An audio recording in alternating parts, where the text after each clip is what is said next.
जिसे माया ने उसके बैग से निकाला था। माया चिल्लाने लगती है कि कौन सी साजिश रची है तुमने, क्या है तुम्हारा प्लान, तुम हमारी फैमिली को मारना चाहती हो। एल्फी उसे समझाने की कोशिश करती है, लेकिन माया उसकी एक भी बात नहीं सुनती और वहां से भागने लगती है। एल्फी उसे रोकने की काफी कोशिश करती है, मगर माया अब जंगल में भाग चुकी थी। इसके बाद हम रूबीन और नारा को देखते हैं, जहां रूबीन अपनी गर्लफ्रेंड लिली को कॉल करके मदद के लिए बुलाता है। लिली भी तुरंत उसकी मदद करने के लिए निकल पड़ती है। तभी हम ऑल्फी को देखते हैं, जो वापस नारा और रूबीन के पास आती है और रूबीन को वो डायरी दिखाती है, जिसे देखते ही माया डरकर भाग गई थी। अब हमें पता चलता है कि उस डायरी में इन लोगों की फोटो, यानी रूबीन, माया, नारा और लक्ष्मी की फोटो थी, जिस पर एल्फी क्रॉस का मार्क लगाया हुआ था। ऑल्फी रूबीन से कहती है कि मैंने सिर्फ गुस्से में आकर ऐसे मार्क्स लगाए थे, मेरा ऐसा कोई इरादा नहीं था। लेकिन माया ने इसका मतलब गलत समझ लिया। उसे लगा कि मैं तुम्हारी फैमिली को मारना चाहती हूँ, इसलिए वो मुझसे डरकर जंगल में भाग गई। मैंने उसे ढूंढने की कोशिश की, लेकिन वो मुझे कहीं पर भी नहीं दिखी।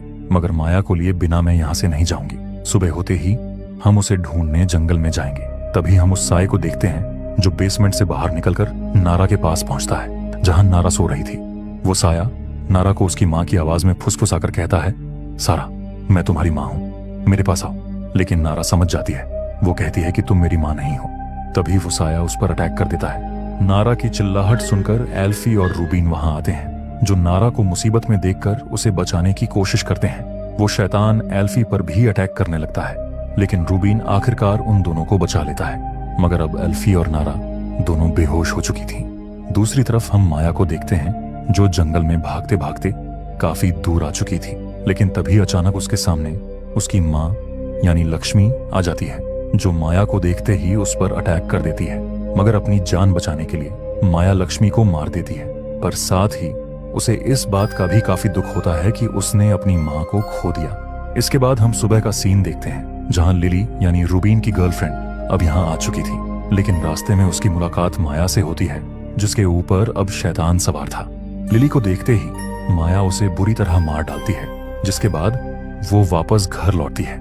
यहाँ बेसमेंट से वो शैतान उसे बुलाने लगता है कि मेरे पास आओ, मैं तुमसे बात करना चाहती हूँ। फिर माया बेसमेंट के अंदर चली जाती है, जहाँ उसे कुछ डॉल्स दिखती हैं। ये डॉल्स दरअसल इन्हीं लोगों की थीं। तभी वो साया कहता है कि तुम मेरी गुलाम बन जाओ, मुझे सिर्फ एल्फी और नारा चाहिए, फिर मैं तुम्हें छोड़ दूंगी। इस पर माया मान जाती है और तभी वो शैतान उसके अंदर आ जाता है। इसके बाद हम एल्फी को देखते हैं, जिसे पियानो की आवाज से होश आता है। एल्फी नीचे जाती है तो देखती है कि माया वापस आ चुकी है और वहीं पियानो बजा रही थी। लेकिन अचानक माया शैतानी रूप में आ जाती है। उसे देखकर